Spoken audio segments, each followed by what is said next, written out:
This is my car. It's a 2016 535i BMW. The first car I owned was a 56 Ford.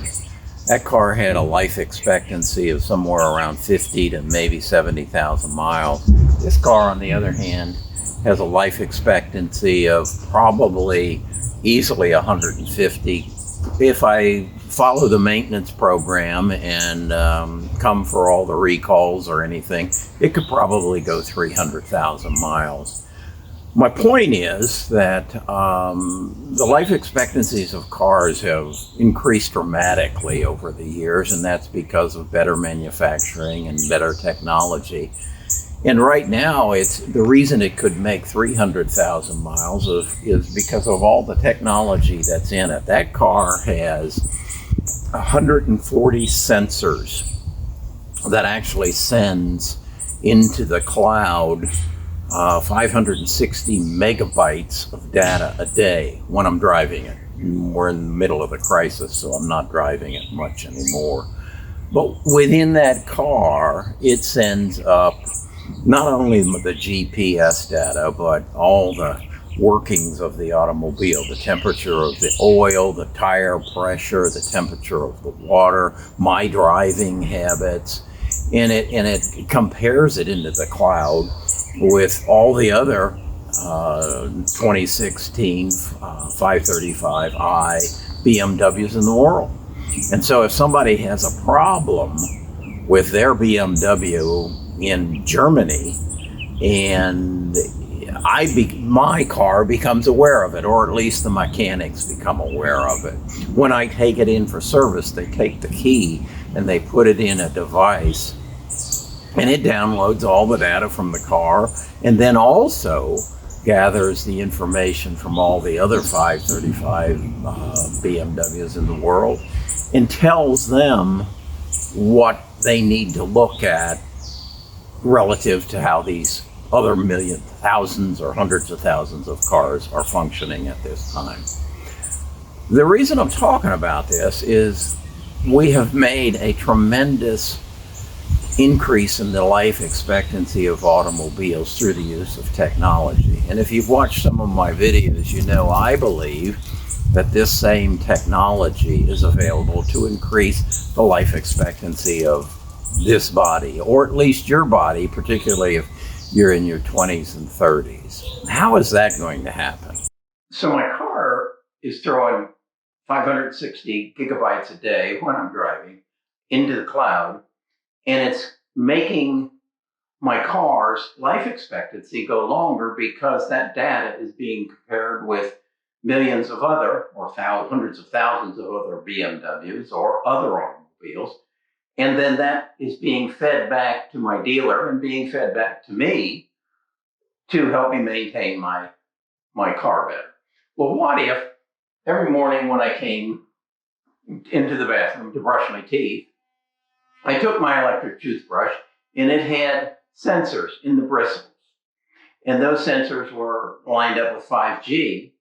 And as I brushed my teeth,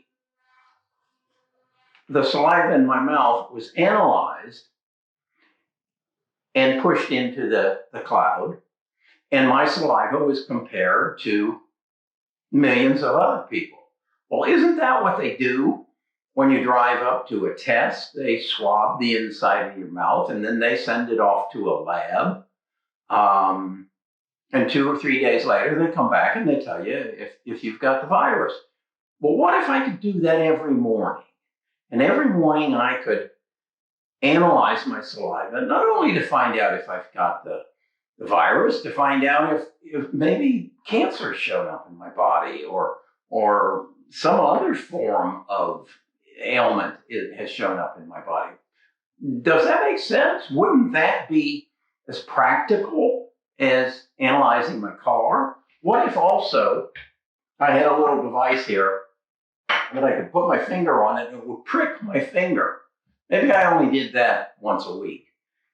And it analyzed my blood, and it sent it into the cloud, and it was analyzed and compared to other people's blood, and then come back, and through my phone, it gave me the results. And in other words, I'd have a dock in the sky, a dock in the cloud, okay? And so I could get information on a daily basis that told me about my health. And then what if that same information could clear me to get on an airplane? So when I went to through the TSA, I also showed them my phone, and it said, Kerry's got no coronavirus and he's got no other communicable disease, and so he's allowed on. What then if also, let's step over here. What if I had a smart toilet? Yeah, in fact, Harvard University and Stanford University are both working on this. And as I understand it, the smart toilet, first of all, identifies you from your butt print, and then analyzes your stool and analyzes your urine. And through 5G, it sends that analysis into the cloud and your stool. What if that were a smart mirror? And I took my shirt off, and as I stood here in front of the mirror, it checked me for melanomas. You know, I go to a dermatologist once a year, and he does that. But what if it could happen every day? And that smart mirror would send again to the cloud, analyze anything, and I'd turn around and I'd, show the whole body and the whole thing. Why wouldn't you do that? Why wouldn't that be something that you'd want in your life? You know, when negatives happen, it's human nature to say, oh, poor me, and say, how are we going to survive this and how are we going to get through it? But I think the better way is to say, what can become positive out of this? And certainly there's a lot of negative. We're approaching 45,000 people in the United States dead. And now we're facing a what is it, 26 million unemployed. This is devastating.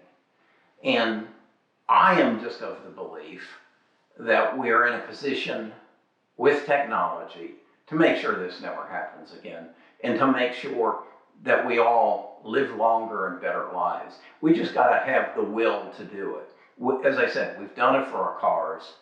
It's not that big a leap. If there's a privacy issue, of course, my BMW doesn't give a damn about its privacy. It has no voice in it, and I don't give a damn about its privacy. Do I give a damn about the privacy of Kerry and Nina Grantmeyer? Yeah, but I don't have anything to hide. I value my life more. I value your life more than my privacy, because I don't have anything to hide. This is going to be a leap. It's going to be a pivot point, but I think it can be a very, very positive thing. So share this video, share this whole idea. I don't see anybody else talking about this, and this kind of concerns me because I think it's so damn obvious. I read the Wall Street Journal every day, and I don't see anything. I saw one day they did something about the teaming up of Apple and Google for tracking. Well, it's only one more step. Using your phone to track people that you come in contact with, using your phone and 5G, and it's not that big of a leap, but it's such an important leap. So help me spread this word. Help me get this video to go viral so that we can take the next step into our future. And maybe we can extend our life expectancy from 77 to 147. So as an investor in today's market, what does this all mean? Well, I think it means that there's going to be a tremendous opportunity here, and the opportunity is going to lie as a result of the change brought upon the world by the coronavirus. We're going to have to change our healthcare system. We're going to have to get into a preventative mode, and that is to say, to analyze our bodies the same way as we analyze our automobiles. And the results will be similar, a longer life expectancy. I think what's happening right now is kind of tragic. Not kind of tragic, it is tragic. What's actually happening is a culling of the herd. It's my generation who is aged, who maybe not be as so healthy, are being eliminated. Now, some of you might think that's a good consequence, and an unintended consequence of the virus. But we got to decide whether that's something we want to deal with. We got to decide whether we want to use the technology we have to keep my car alive longer.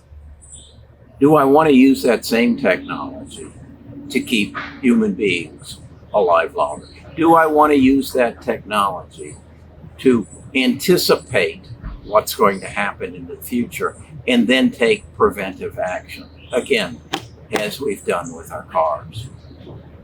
I think we're at a major pivot in what's going to happen in our world. I believe that we're going to have to make a decision of where does privacy interfere with life expectancy? Where does privacy interfere with healthcare? Our world's in the midst of change, probably the biggest change that our world has ever seen. If you're an investor and you want to take advantage of that, you need to own the technology company behemoths. And that's going to be what I refer to as the big six. You're going to need to invest in the big six. And that's Amazon, Apple, Microsoft, Google, Facebook, and IBM. They control the data, they control the quantum computers, they control the artificial intelligence, and those are the elements that are going to drive, if we choose to, the lengthening of the life expectancy of the human being and the control of the next pandemic and possibly this pandemic. Because I believe that we probably could find and adapt my cell phone to giving me the data needed to stop this quicker than we can find a vaccine. So that's my take on it. Please share this. I don't know that the rest of the world is cued into what I think is just a revolutionary opportunity. I'd like to talk to the people at the Wall Street Journal. And if the World Health Organization hasn't figured out this, or the CDC, I'll talk to them as well.